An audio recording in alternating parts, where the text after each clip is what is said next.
4 cut பண்ண mushroom, பொடியாக நறுக்கின வெங்காயம், 4 பச்சை மிளகாய், பிரியாணி இலை, வறுத்து பொடிக்க பட்டை, கிராம்பு, ஏலக்காய், அன்னாசிப்பூ, இஞ்சி பூண்டு விழுது,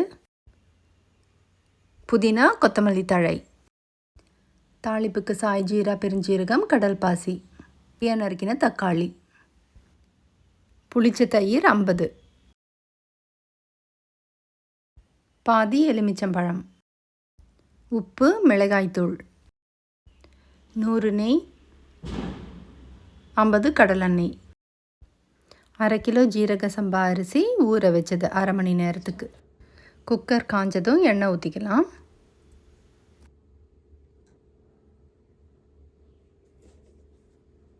கூடவே நெய்யும் சேர்த்துக்கலாம்.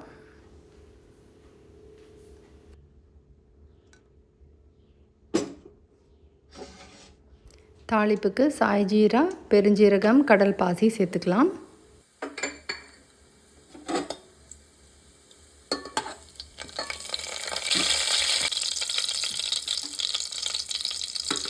பொரிஞ்ச உடனே வெங்காயம் சேர்த்துக்கலாம். வெங்காயம் சேர்க்கும்போது நல்லா உதுத்து சேர்த்துக்கலாம்.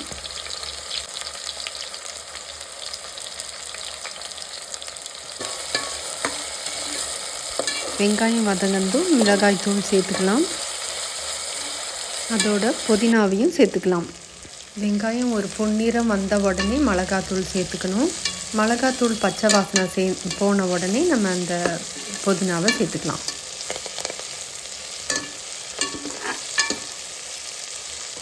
பாருங்கள், இந்த அளவு வதங்கின உடனே இஞ்சி பூண்டு விழுதை சேர்த்துக்கலாம்.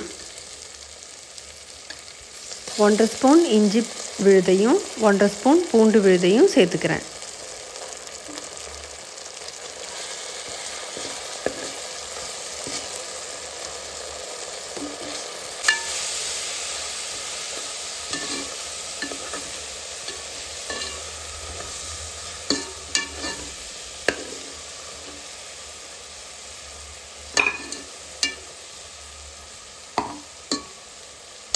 பச்சை மிளகாவை கீரி சேர்த்துக்கலாம்.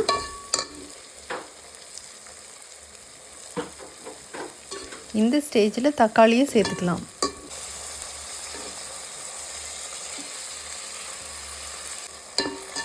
தக்காளி இந்த அளவுக்கு வதங்கந்தும் பாருங்கள், இந்த அளவுக்கு வதங்கந்தும் நம்ம தயிர் சேர்த்துக்கலாம்.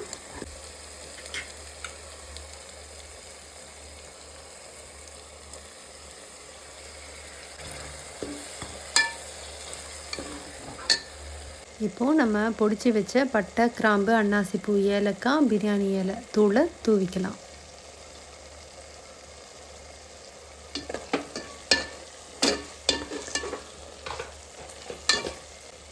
இப்போது கொத்தமல்லி தழையை சேர்த்துக்கலாம்.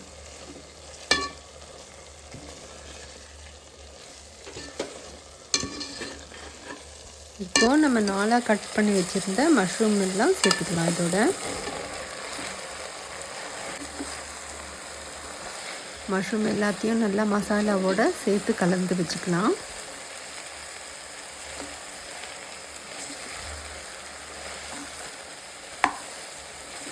இந்த மஷ்ரூம் வதங்க தண்ணி விடுங்க. அது அந்த தண்ணியிலேயே அது வேகட்டும்.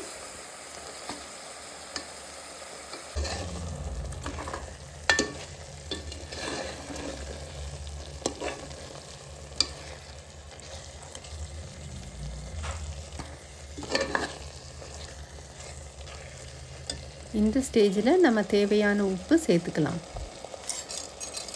நான் இப்போ கல்லுப்பு தான் சேர்த்துருக்கேன்.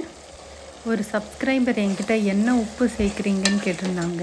அது பிங்க் கலர் உப்பு வந்து இந்துப்புங்க. இந்துப்பு தான் நான் சேர்க்குறேன். இந்த பிரியாணிக்கு நான் கல்லுப்பு மட்டுமே சேர்த்துக்கிறேன்.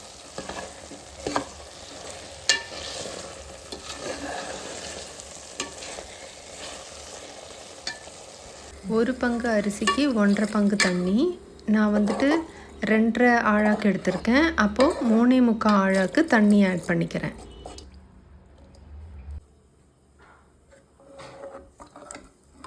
தண்ணி நல்லா கொதிச்சிருச்சுங்க. இப்போ அரிசி ஆட் பண்ணிக்கலாம். இப்போது நீங்கள் உப்பையும் செக் பண்ணிக்கோங்க. ஒரு கல் உப்பு கொஞ்சம் ஜாஸ்தி இருக்கிற மாதிரி தோணணுங்க. புளிப்பு கரெக்டாக இருக்கிறதுனால நான் எலுமிச்சம்பழம் சேர்க்கலை. ஒன்று நல்லா கிளறி விட்டுறலாங்க.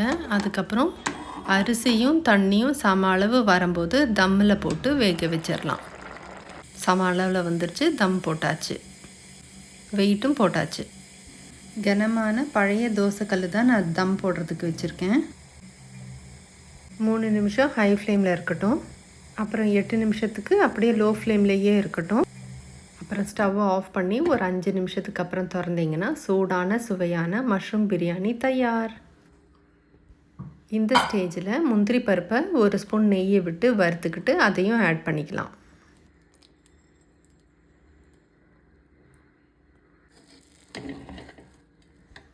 பார்த்தீங்களா, கரெக்டான பதத்தில் வெந்திருக்கு.